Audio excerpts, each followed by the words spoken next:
Salut gang! Aujourd'hui, je vous parle de l'allaitement parce que ça existe depuis la nuit des temps. Notre corps est fait pour allaiter notre bébé.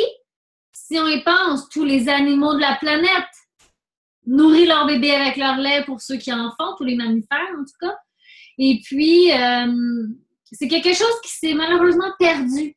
Ça s'est perdu parce qu'on est devenu plus industrialisé et dans le fond, la nourriture commerciale, donc la nourriture préfaite, est venue vraiment jouer un rôle déterminant, si on veut, dans l'allaitement, parce qu'on s'est dit à un moment donné, surtout après les années 60, parce que la femme s'est mise à pouvoir voter, à aller travailler, être moins présente à la maison.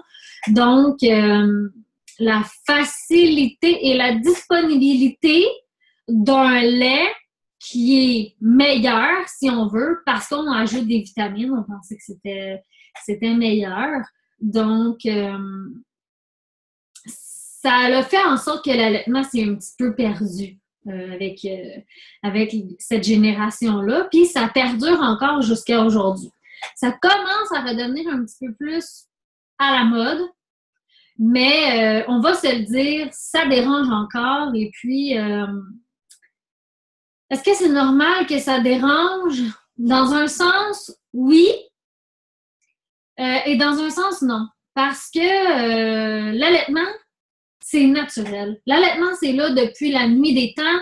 C'est là au naturel. Il y a des pays dans lesquels on ne se pose même pas la question parce que le lait commercialisé, si on veut, il est pas disponible tout simplement. Donc, l'allaitement, c'est perdu, puis c'est dommage. Parce que l'allaitement, ça l'amène beaucoup aux enfants. Ça l'amène plus que le lait qu'on va vous donner à l'hôpital quand vous allez accoucher. Moi, je comprends que c'est pas toutes les mamans qui sont capables d'allaiter. Mais sachez, là, que statistiquement parlant, il y a seulement que 5% des femmes qui ne sont pas en mesure de produire suffisamment de lait. 5%. C'est vraiment, vraiment pas beaucoup. Hein. Donc, c'est une solution qui est gratuite, qui est facilitante, dans le sens où la nuit, si vous êtes capable, vous pouvez accoucher. Vous pouvez accoucher. Vous pouvez accoucher aussi la nuit. Non, mais vous pouvez allaiter coucher. Donc, ça, c'est des choses qu'au début qui vous permettent de récupérer beaucoup plus rapidement.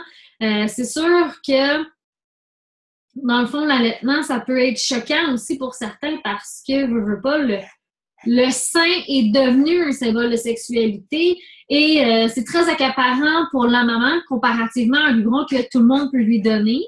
Donc, c'est un don de soi qu'on fait de plus si on veut, mais on le fait vraiment pour le bébé. Donc, si jamais c'est quelque chose qui vous intéresse, que vous voulez vraiment faire, que vous avez envie qu'il fonctionne, même si c'est très naturel, il y a un livre vraiment, vraiment hot, c'est Bien vivre l'allaitement. Il est fantastique, OK? Ça répond à toutes vos questions. C'est simple à lire. C'est genre, wow, il est vraiment bien conçu. Et je vous le recommande, vraiment. Vérifiez avec les bibliothèques là, près de chez vous, là, si jamais c'est quelque chose qui vous intéresse. Mais l'allaitement, il faut que ça revienne, OK? On va se le dire, il faut que ça revienne. C'est naturel, c'est tellement bon pour le bébé, puis c'est gratuit, OK? Fait qu'on en faire tout un plat. L'allaitement, on en veut. Allez vous informer si ça vous intéresse. Il y a des groupes même sur l'allaitement qui peuvent vous aider si jamais vous avez des difficultés. Il y a des marraines d'allaitement qui peuvent être là pour vous. C'est très, très faisable d'allaiter. Et c'est sûr et certain que c'est ce qui est de mieux pour votre bébé. Salut!